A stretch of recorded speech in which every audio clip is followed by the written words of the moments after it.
बोलने लगा, इस पर बोलेगा कितनी आन बोलेगा। एक एक बात है, मैं तो शर ही झुकाता, तू लगे मेरी माता, किसी करती है नाता, ये धर्म है नहीं जी। यानी पूर्ण कहता अपनी माँ को संसार में, यानी वो तो माध्यम है, ये सब बातें माध्यम होती हैं, किसी को माध्यम बना करके उपदेश किया जाता है।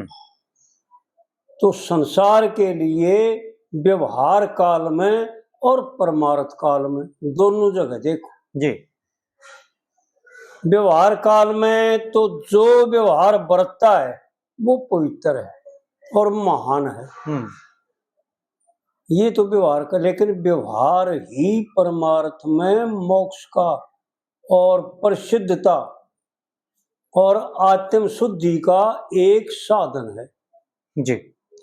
उसके बिना आत्म शुद्धि हो नहीं सकती, परमात्मा का साक्षात्कार हो नहीं सकता और इस जीव के दुख मिट नहीं सकते जी। और यो सुखी हो नहीं सकता। यानी एक धर्म ही जो है ना इंसान का साथी है, एक सच्चा कर्म ही इंसान का साथी है, और जितना संसार का कर्म है वो सब के सब मिथ्या, जो दुर्व्यवहार हैं, जो शास्त्र विहित नहीं हैं, मन भाविक हैं, वो सारे के सारे नरक के द्वार हैं, नरक में ले जाने वाले। तो ये पंडित जी की बात पर अगर चला तो आगे चलने की जरूरत है को नहीं, या टेक का शांत कर देगी।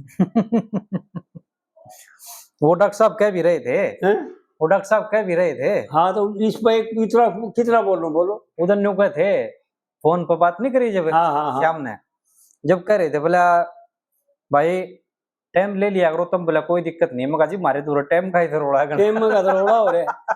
ये भी बताओ इस टेक का कितना खुलासा करा, साधारण सी बात है वैसे तो। हाँ जी। मैं शर ही झुकाता, मैं तो शर ही झुकाता, तू लगे मेरी माता, यानी पूर्ण कहता है नूना देख, जब अकल खराब हुआ है, जब उसका दिमाग खराब होता है, जब पूर्णमल वो रास्ता बताता है जिस रास्ते पर चलकर जीवन भर सुखी हो जाए, महान कहलावा व्यवहार काल में है, और परमात्म प्राप्ति हो जाए, दुखों से सदा सदा के लिए छुटकारा हो जाए, वो बातें पूर्ण दिखाता है वो मार्ग। इसको इस टेक कर कितना बतला होगा, बतला ले, उत्तर प्रश्न करे जाए टेक कर जी। और फिर बताता है, यानी अपनी माँ मौसी को यूं समझाता है कि तेरा हाल क्या हो गया पहली कली में, पर्दा पड़ा अकल पे, तुझ जैसी शक्ल पे, यानी तेरे केसिया पर पड़ा यो पर्दा, जो है ना मूर्खताई का पर्दा, पर्दा पड़ा अकल पे, तुझ जैसी शक्ल पे, और जति पूर्ण के दल पे भरम है नहीं। उनका यो भरम क्या है, इसे एक भरम नहीं बताऊं कि संसार के जितने भी हम कार्य करते हैं, पुत्र को पालना, अपना समझना, मन पैदा करे, स्त्री को अपनी समझना, खाना जितना भी खाना है अपना अपने विषय करने के लिए, शरीर को पुष्ट बनाने के लिए खाना, ये सारे का सारा भरम है। इस संसार की जितनी भी रचना दिखा है हमने, जो दृष्टिगोचर होती है, ये केवल भ्रम मात्र है, सत्य नहीं है। सत्य केवल ईश्वर है, ईश्वर से न्यारा किंचित मात्र कुछ भी नहीं। तो आड़ पंडित जी इशारा करके न खुलासा करे तो इस कली का स्टेक का एक तर्क भी ना हो, इतनी लंबी हो जाए, लेकिन इशारा करके यूं बताता है कि मैं जानता हूं कि ये संसार क्या है, इसको कितना लंबाई, इसकी कितनी उम्र है, और इसके कितने सुख हैं कि दुख हैं। जो तू कह रही है वो केवल कलेशों का घर, कलेशों का खजाना है, और जो मैं बता रहा हूं वो परम शांति का मार्ग है। वहां केवल सुख आनंद ही आनंद है, क्लेश का नेम निशान नहीं है, बीमारी किसी प्रकार भी नहीं है। वहां पर केवल निरोगापन है जी। और निरोगापन जहां होगा वहां शांति स्वतः स्वाभाविक होगी। बिल्कुल बिल्कुल। फिर दूसरी कलीम बताता है, जितने पशु हैं तमाम, जितने पशु हैं तमाम, लगती चमड़े के दाम, लगते चमड़े के दाम, और ना आता बंदे के काम, ना आता बंदे का काम।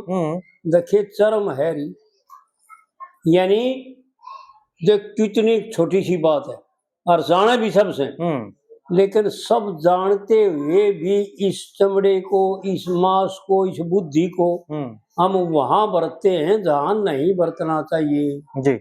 वो देखते हैं जो नहीं देखना चाहिए, वो करते हैं जो बिल्कुल विरजित है। यानी राक्षस का स्वरूप बना के बैठे हम सब के सब जी। जितने भी मन भाविक कर्म है, शास्त्र विहित कर्म छोड़ करके ये सारे राक्षसी कर्म है।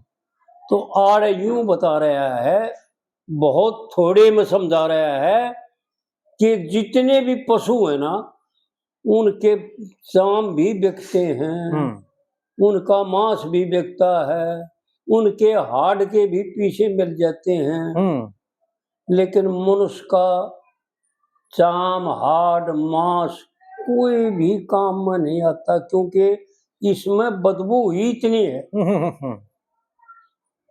इसके मल में बदबू इतनी है, इसके पसीने में भी बदबू, इसके सांस में भी बदबू। पशुओं के सांस में बदबू नहीं है, पशुओं के मल में बदबू नहीं है। विचार करके देखो भाई जी। कहाँ तक बताओ, यानी एक एक बात का अगर हम खुलासा करें, एक एक बात न अगर खोल करके बताओ पंडित जी की कि भाई पंडित जी क्या जनाना चाहते हैं, तो भाई साहब मेरे ख्याल में हमारी तो उम्र में थोड़ी रह रही है, पर एक ही हमारे जो भगत जी थे ना चंदीराम, वो 5 ब्राह्मण विद्वान बैठा करते, रघुवीर भी वीडियो पर आ रहा है, लोगों ने उसकी बात सुनी भी है जी।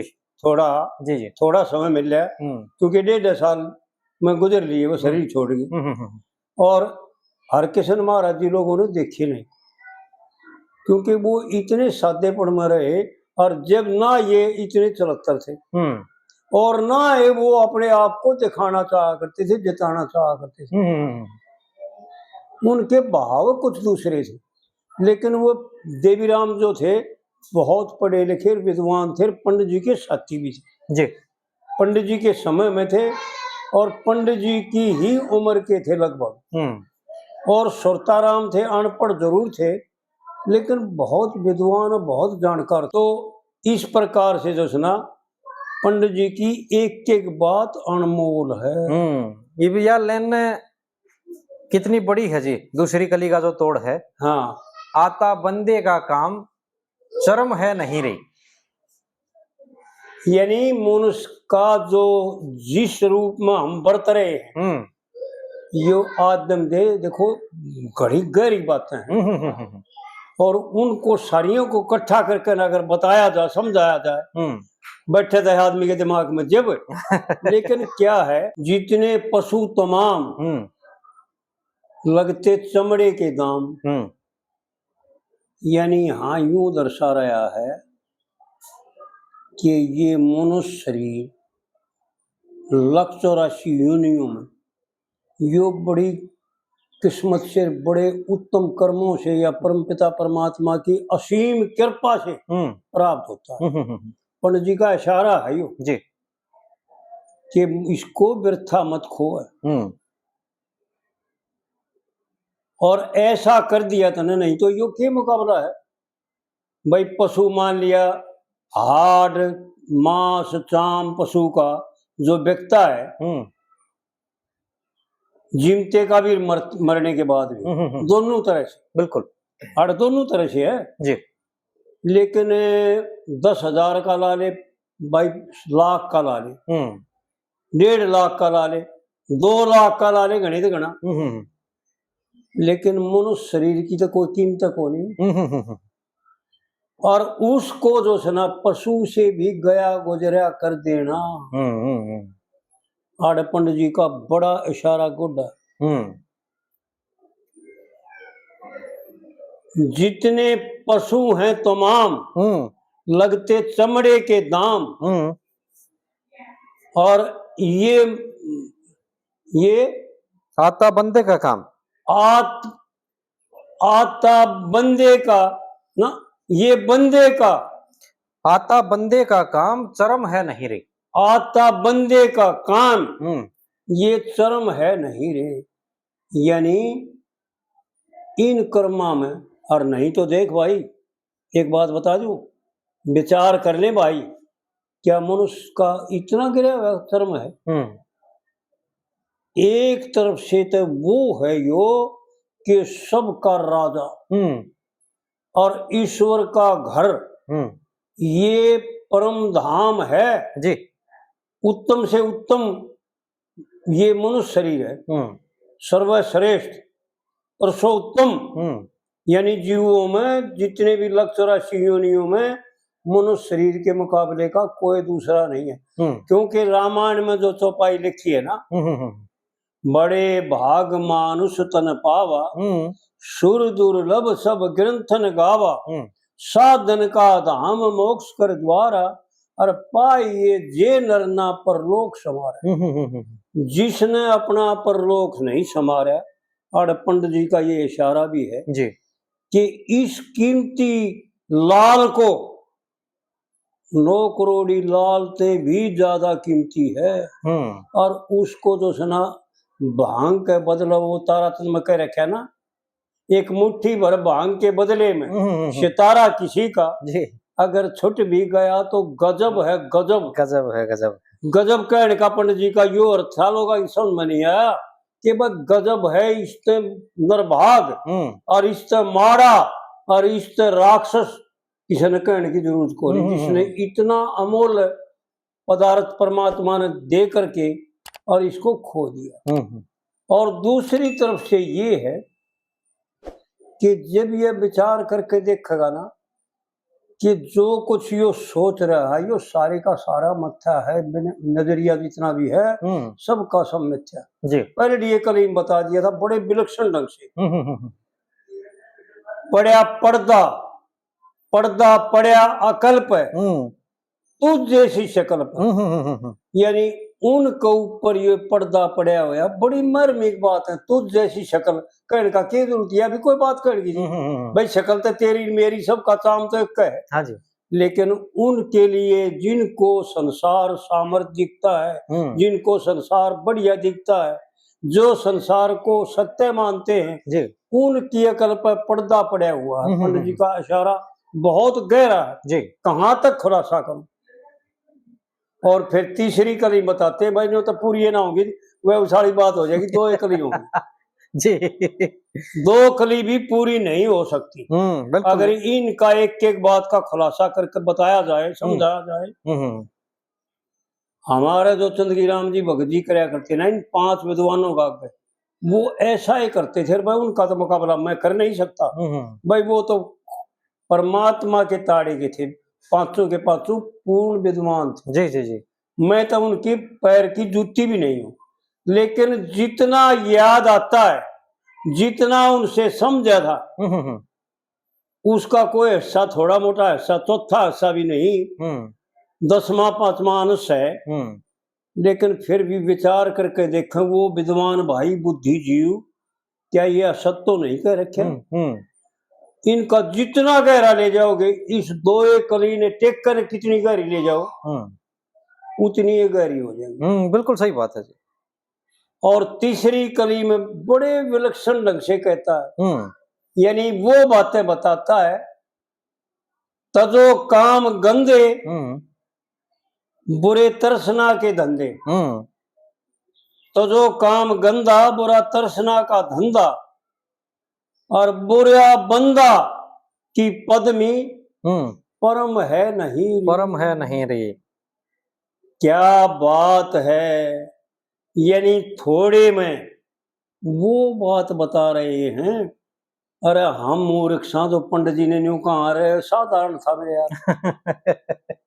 जी। ये साधारण आदमी की बात नहीं है भाई। साधारण के बस की बात नहीं जी। साधारण के तो बस की, साधारण तो दो रहे को नहीं।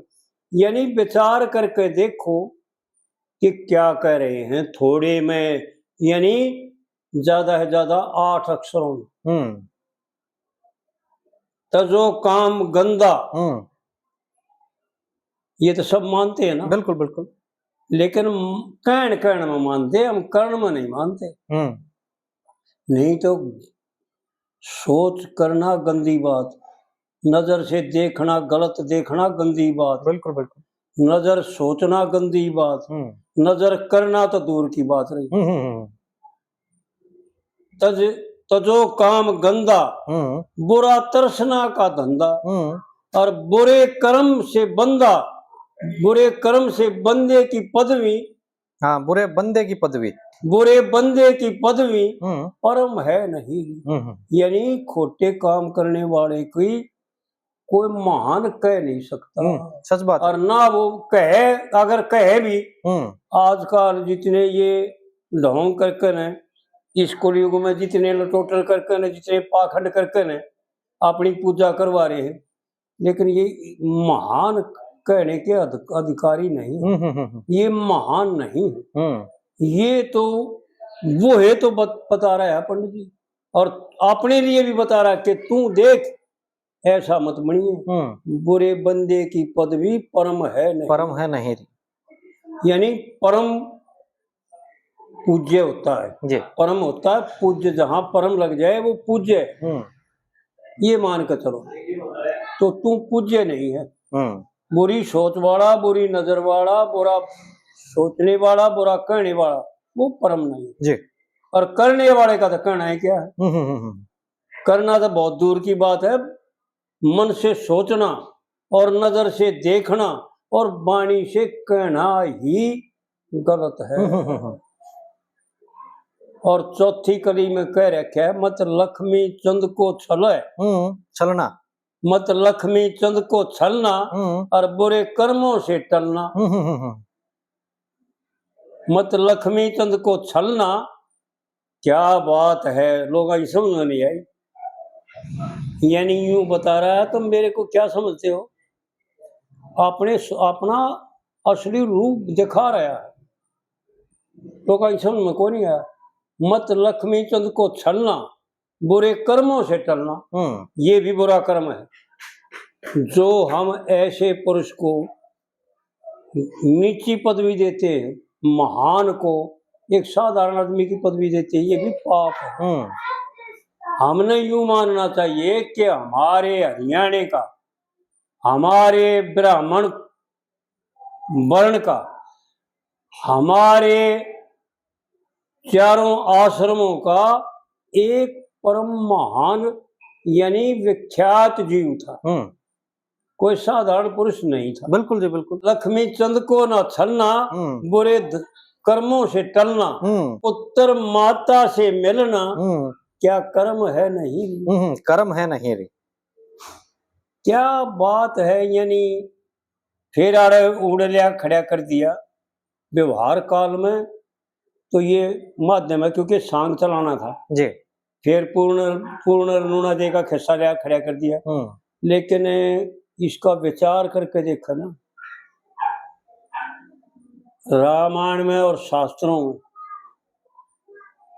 यानी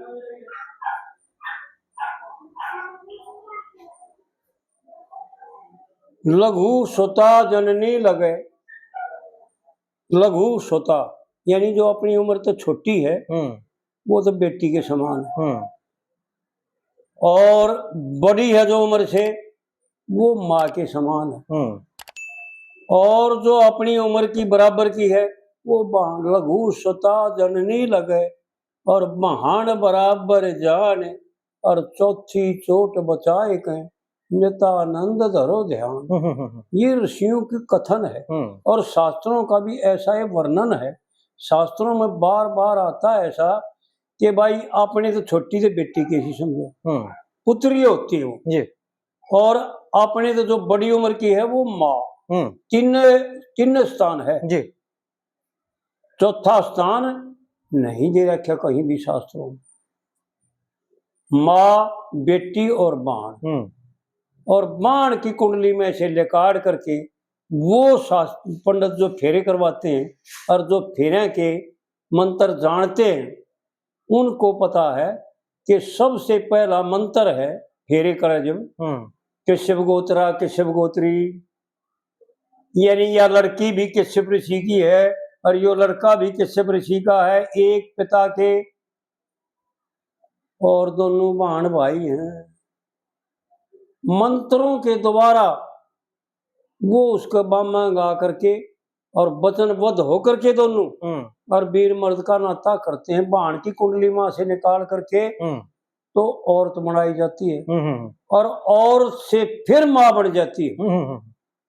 जब उसको जन्म दे देती है, उसी के खून को जन्म दे देती है, हाँ जी, हाँ जी। तो फिर उसकी मां बन जाती है उस खसम की। लेकिन जब होम करते हैं 10वें दिन तो ब्राह्मण लोग जो जानते हैं, जो विद्वान हैं, उनसे पूछ करके देखना मंत्रों के द्वारा और फिर उसको जो है ना उसकी औरत बनाते हैं और उसका बाप मांग बैठाते हैं। हवन जब करते हैं तो उसको मंत्र बोल के बाप मांग बैठा करके उसकी औरत बनाते हैं और शुद्धि कर देते हैं कि यह तेरी औरत होगी। और पहले जो है ना 1 महीने सवा महीने के बाद ऐसा करते थे दोबारा हवन करके। हाँ जी। यो 10वीं का तो सूते काटने का हवन होया कर।